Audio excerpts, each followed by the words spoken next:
Warning, this video contains spoilers for Puss in Boots: The Last Wish. If you have not seen the film yet, then please click off right now. But if you have seen the film, then please continue watching.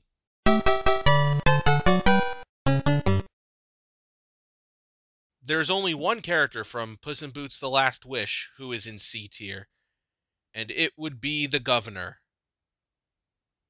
I got nothing else to say about this character except he exists, so you know what? Let's pretend I said nothing and move on to B tier.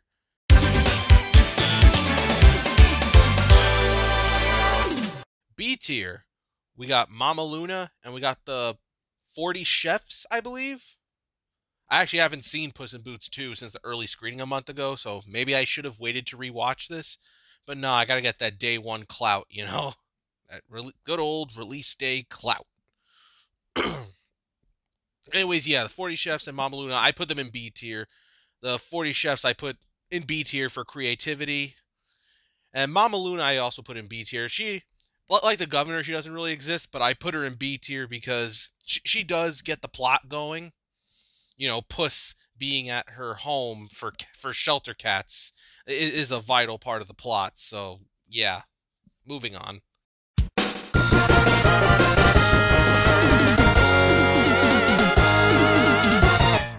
As for A tier, the only Puss in Boots 2 character I've added here is Jack Horner, who sat in his corner playing his flute. Oh, yeah, I really probably should have rewatched Puss in Boots 2, especially now there are fucking cam rips out. I have at least one mutual who specializes in theater bootlegs. Hi, Woomy. Anyways, yeah, Jack Horner, I put him in A tier. He's actually really funny in the film. And that definitely helps when you got someone like John Mulaney playing him, you know. His Spider-Ham performance, mwah, muy bien. So it's no surprise that John Mulaney would work that same magic here. And he's doing something for my favorite animation studio, so yay. You know, fun fact, John Mulaney, as of right now, his only movie roles are this, the Chip and Dale movie, where he plays Chip, and Spider-Verse, where he plays Spider-Ham. Those are literally his only 3 feature film roles. It's all voices. I just thought that'd be a little interesting tidbit to share. You know, Jack Horner is a decent villain too, although he gets upstaged by other minor characters who we'll be talking about in S tier. So moving on. Alright,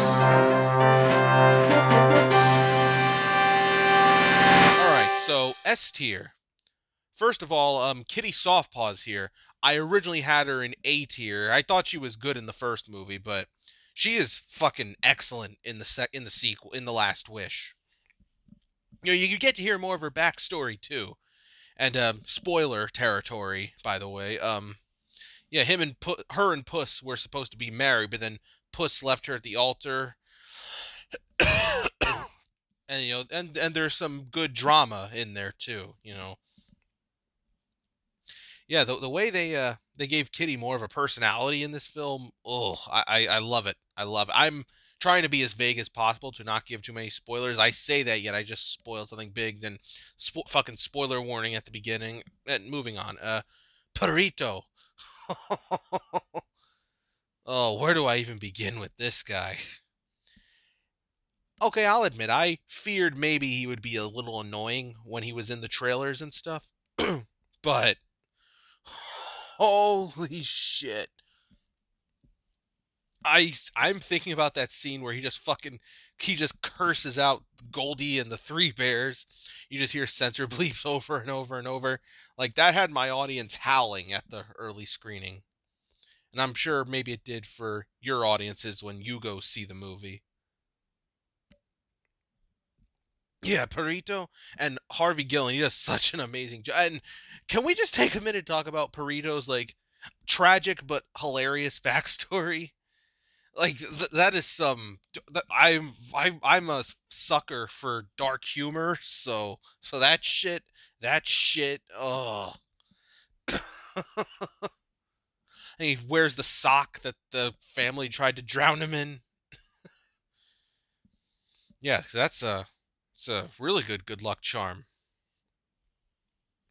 Anyways, next up, we got Goldilocks and the 3 bears, who initially you think they're gonna be the main villain. Like the trailer kind of sold them as the main villains of the movie, as opposed to Jack Horner. And, they are somewhat villainous to an extent. So, and Goldie, her motivation for finding the wishing star is done really well. Like, she wants a human family, which is understandable, being raised by bears. Then she realizes the family she wanted was right there the whole time. I swear, it's not even close to being as corny as I described it. And, Florence Pugh does a bang-up job.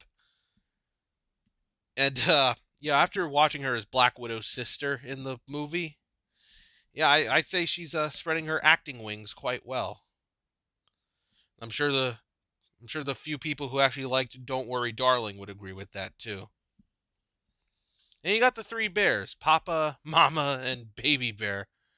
I mean, Baby Bear's voice does grate on my nerves a little bit, but but I can forgive that since he isn't given as much screen time, nor is he nearly as unlikable as another character from a DreamWorks movie that Joel Crawford directed. You know the one. Speaking of Joel Crawford, I heard he's supposed to direct Kung Fu Panda 4. Anyways, that's besides the point. Yeah, the three bears, they're pretty good, and Mama Bear, shout out to Olivia Colman for doing a good job with her voice. Olivia Colman, like, she's been doing a lot of animated stuff recently. Like, I think she was like the grandma in Ron's Gone Wrong, who had like the Russian accent. And then I know she was also the villain in Mitchell's versus Machines, Pal. And then Papa Bear, Ray Winstone. Ray Winstone. Wait, does he play Papa or does he play Baby? He does a good job. The one scene with him in all the trailers always got a chuckle out of me. He's growling at Mama Luna, but then he politely asks, "Excuse me, my darling, we're looking for the legendary Puss in Boots. Have you by chance," and he gets smacked on the head, "seen him?" That shit is great. Like, that is really freaking great. If you can see, I put Puss, Kitty, and Perrito with all the protagonists. They're in between Fiona and Marty here. And Goldilocks and the Three Bears, I put them in between Grimmel and Drago Bloodfist. Only because, yeah, I put them here because they're definitely more memorable than Drago, but nowhere near as intimidating as Grimmel or Tai Lung or Fairy Godmother, and so on. Well, actually, I mean, Drago is intimidating, but again, he's not nearly as memorable as the other ones. And by that logic, I probably should have ranked Rumpelstiltskin above.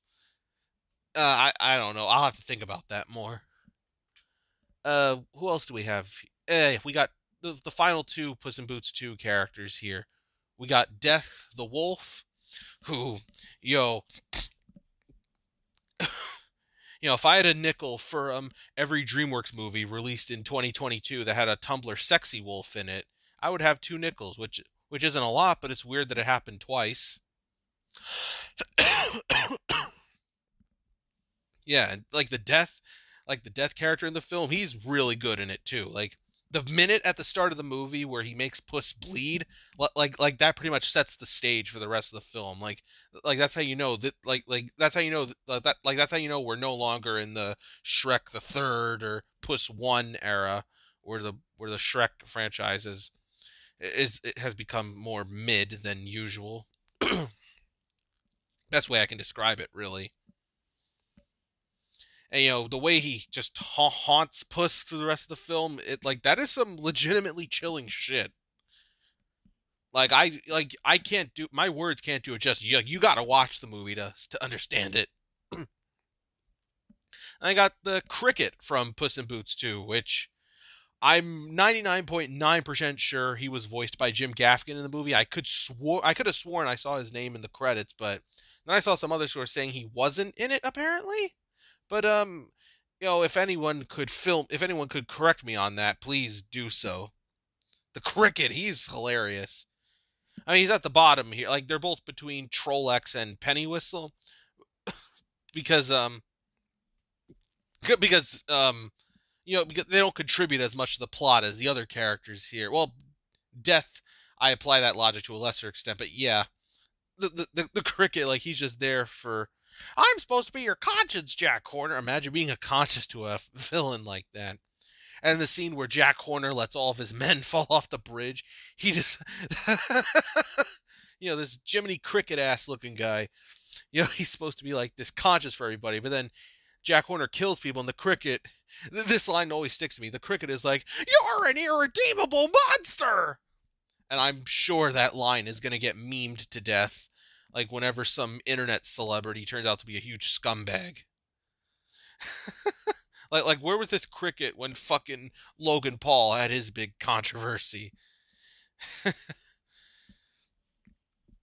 Anyways, yeah, that's how I rank the Puss in Boots 2 characters on my DreamWorks character tier list. DreamWorks has, I've already mentioned these two in particular, but DreamWorks has 2 upcoming movies in the works currently. This might change by tomorrow. I'm filming this December 20th, and the video goes up the 21st. That might change relatively soon, but for the unaware, those upcoming films are Trolls Band Together on November 17th of next year, and Kung Fu Panda 4 on March 8th, 2024. And anything else that comes out after that, Meet the Gilmans, Ronan Boyle, Shrek 5, Bad Guys 2 is probably going to happen at some point, Boss Baby 3, hopefully a Shark Tale sequel, maybe? Yeah, no, but the only ones that have concrete release dates are Trolls Band Together and Kung Fu Panda 4. So yeah, until next time, this is Bumpy Gaming going back under the bed. And remember, there are fates worse than death, such as being an irredeemable monster!